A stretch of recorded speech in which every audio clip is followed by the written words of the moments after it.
안녕하세요. 모두가 얻는 투자입니다.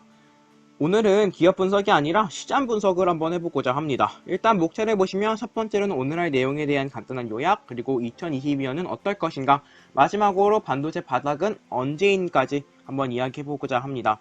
본격적인 시작에 앞서 구독과 좋아요 눌러주시면 특별한 12.4%가 되실 수 있습니다. 구독 눌러주시고 매주 업데이트되는 시장 분석 및 기업 분석 영상 받아보세요.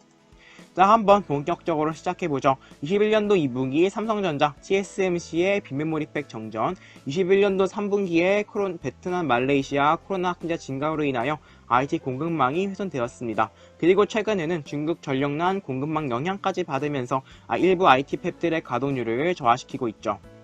메모리 반도체는 차질 없이 전방 업체들에게 전달된 반면에 메모리 반도체를 제외한 다른 반도체들은 그러지 않았습니다. 중국 전력 제한 이슈가 해소된다는 가정하에 21년도 1분기부터 남은 재고 소화가 가능하지 않을까 생각이 됩니다. 제 생각에는 선 업체들이 업황 하락을 인지하고 카펙스를 하향시키며 수요 회복을 기다릴 때 주가 상승이 나올 것 같습니다.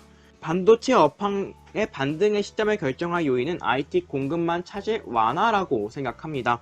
21년도에 중국 전력 문제가 완화되고 별다른 변수가 없다면 22년도 2분기 중에 반등에 성공하지 않을까 생각이 됩니다. 반등의 강도를 결정하는 것은 기업들 카펙스 하락의 폭입니다. 카펙스를 낮추면 자연스럽게 생산량이 낮아지게 될 겁니다. 즉 공급이 낮아지는 거죠. 그런데 이 상황에서 수요가 다시 늘어나면 반도체는 어떻게 될까요? 당연히 올라가게 될 것이고 주가도 상승할 것입니다. 또한 삼성전자 평택 픽셀라인의 장비 발주가 예상보다 늦은 22년도 2분기라고 하며 DDR5 전환으로 인해 공급제 효과까지 발생하여 비트그로스 성장은 15% 내외일 것으로 예상됩니다.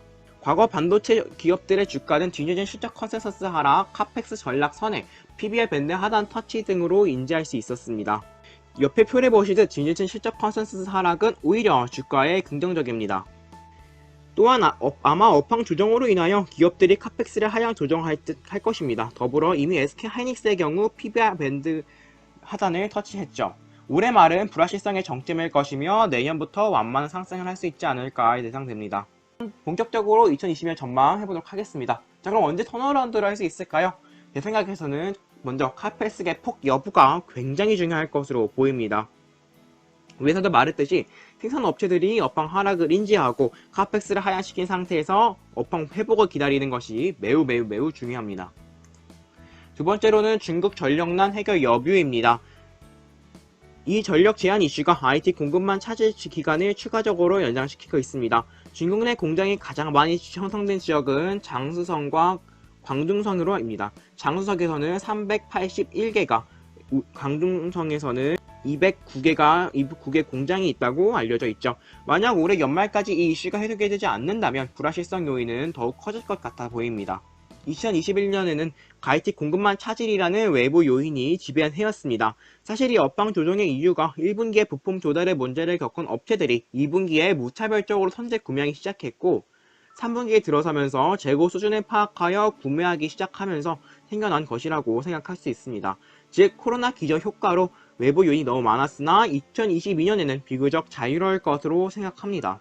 22년도 2분기 생산업체 재고가 정점을 확인한 이후 메모리 반도체의 반등이 예상됩니다. 이때 IT 공급만 차질 해소가 빠르고 카펙스 하향 정도가 클수록 강하고 빠른 반등이 가능할 것이라고 생각합니다. 서버 수요는 경기 회복의 후반부에서 강합니다. 2026년 이후 스마트폰과 서버가 함께 수요가 늘었던 적은 단 한 번도 없습니다. 그 이유는 스마트폰은 필수제이면서 B2G 성격을 띠는데 서버는 카펙스이면서 B2B 성격을 띠기 때문입니다. 따라서 기업의 투자 활동에 근거한 서버 수요는 2022년 반도체 업황의 반등 요인이 되지 않을까 생각이 됩니다.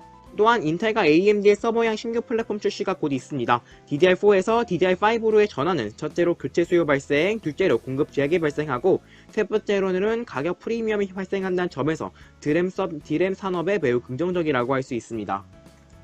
또한 4차 산업혁명의 구체화는 반도체 산업의 기회 요인이라고 할 수 있습니다. 4차 산업혁명 핵심의 소재는 데이터이며 이 데이터를 처리하는 것이 반도체입니다.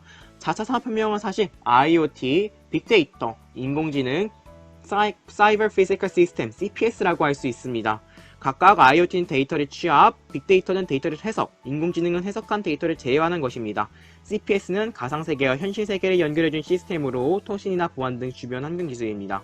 오늘 메모리 반도체 수요는 PC와 스마트폰에만 유주했다면 현재는 자동차, 자율주행과 메타버스까지 이에 합사할 것으로 예상됩니다. 경기 회복이 예상보다 낮고 IT 공급 차질이 늦게 해소된다면 주가가 반등하기는 당연히 힘들어 보입니다. 과거의 사건 회부와 외부 충격이 발생했을 때 단 한 번도 반도체 업황이 반등했던 적은 존재하지 않습니다. 그래서 반도체 바닥은 언제일까요? 첫째로 컨센서스의 급락입니다. 보시면 아시겠지만 컨센서스가 하락할 때 오히려 주가는 상승했습니다.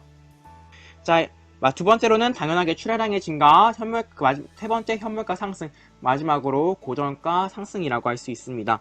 마지막으로 요약하고 영상 마무리 지어볼게요. 아직 불확실성 요인이 남아있기는 합니다. 또 카펙스 하락과 IT 공급망 차질 해소가 주요 관전 포인트라고 할 수 있습니다. 아마 제 예상대로만 흘러간다면 2022년 2분기 기점으로 반등에 성공할 것으로 생각이 됩니다. 최선호주로는 한미반도체, DB하이텍, SK하이닉스, 그리고 마지막으로 삼성전자입니다. 새로운 스타일의 영상 어떠셨나요? 앞으로 많은 산업 분석 영상을 받아보고 싶으시다면 구독 부탁드립니다. 감사합니다.